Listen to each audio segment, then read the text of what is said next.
Today I'm going to make a batch of scones. So scones are one of my absolutely most favourite delicious things to eat, and I think it's really hard to find a good scone these days. So after living in England for 8 years and working in a lot of British places, I have made a lot of scones. So I've got a really quick, easy recipe, and it's actually really easy to make. So with this rainy weather, we thought, what better than a nice batch of scones for afternoon tea?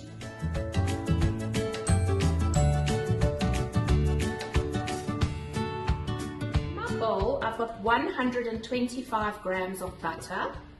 I'm going to need 2 cups of flour, 5 teaspoons of baking powder, 2 eggs, 2 tablespoons of icing sugar, and a little bit of milk. So the big secret behind making great scones is making sure that you rub your fat into your flour properly to get lots of air in there, and then when you're adding your eggs and your milk, that you don't over mix the mixture because you want them to puff and rise and be delicious. So there's our butter. I'm just going to cut it into smaller chunks just to make the rubbing in a bit easier. Right, and then I'm going to add 2 cups of flour.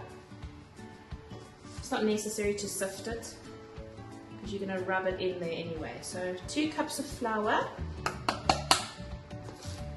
5 teaspoons, possibly having to go online.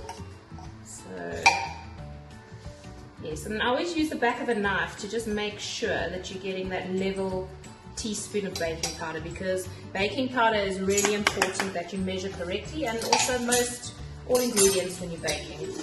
So we've got 2 cups of flour, 5 teaspoons of baking powder, 125 grams of butter, and then I'm going to put in 2 tablespoons of icing sugar.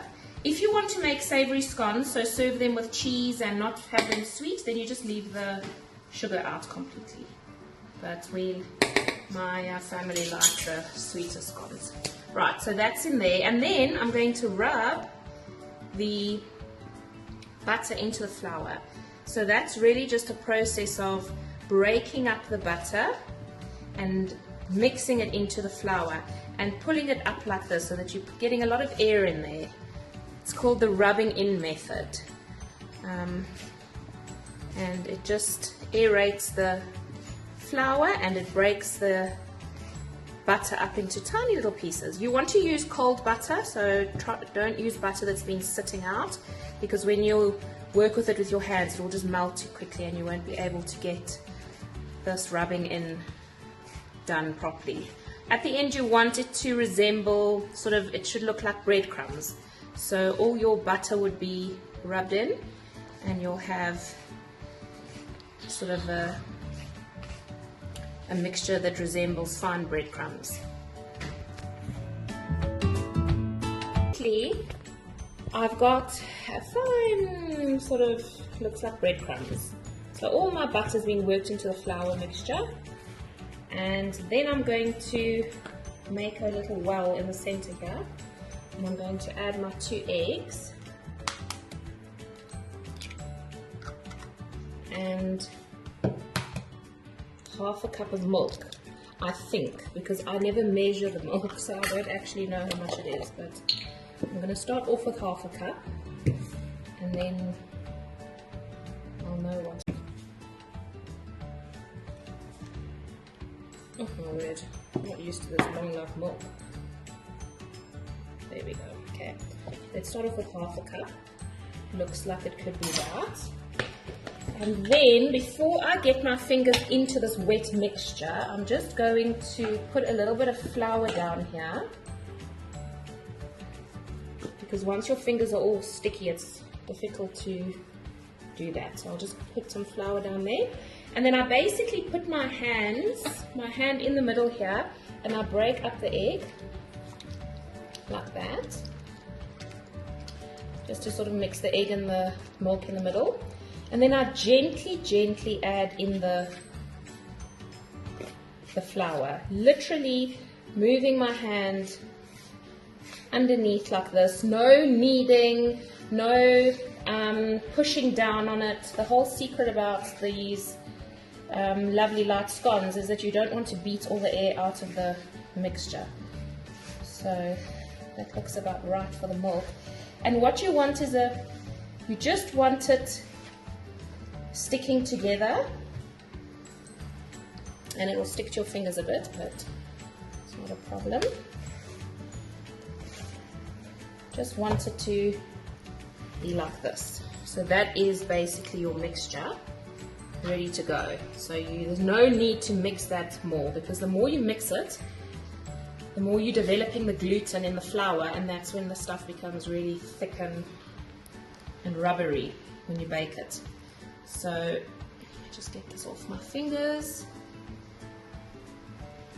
Okay, so we've got our mixture out on the flour. I'm just going to put a little bit of flour on my hands, and I'm very, very, very gently going to flatten it,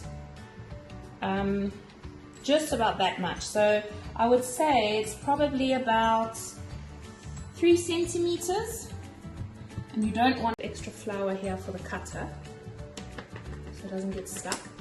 And then you cut out your little rounds and pop them onto the tray. You really want to try and, it's like a little puzzle, try not to waste much of the mixture, because the second time you mush it all back together to cut out a few more, they're not going to be as airy because you had to work with it more. So try and get them all from your first time that you're pressing them out. Okay, so I've cut out my first batch, and now I've just brought the mixture back together gently, and then just gently pressing it down again for my last few.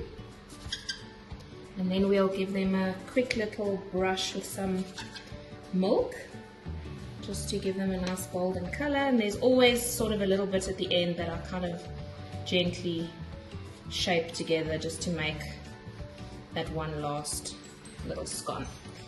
Okay, so once we've done that, I'm going to just take a little bit of milk, and I'm going to brush them. These are baked at 200 degrees. If you want a nice hot oven, and you want to make sure that your oven is at 200 before you put them in, because you want them to, as soon as they jump into the hot oven, they rise, and all that lovely airiness in the scone comes out. So okay, so I'm going to pop them into the oven now for about 12 to 15 minutes. This is exactly what you want. Golden brown at the bottom and a little bit on top, and you want that sort of crumbly texture.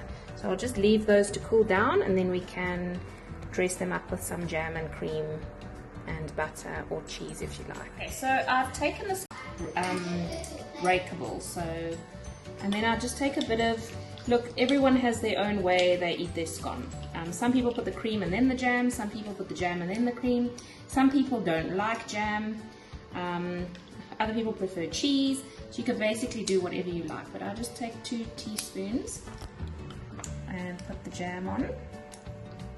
And then I usually use, Woolworths do a really, really nice double thick cream, which comes in a little small pot, and it's the closest you can get to British clotted cream, I find, in South Africa. But obviously I wasn't able to get that. What I did get though was a cheat canister of cream. Usually I whip up the cream, but yeah, feeling a bit lazy today.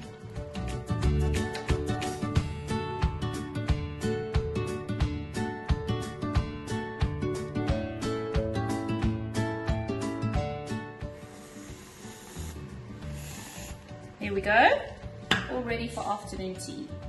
Enjoy!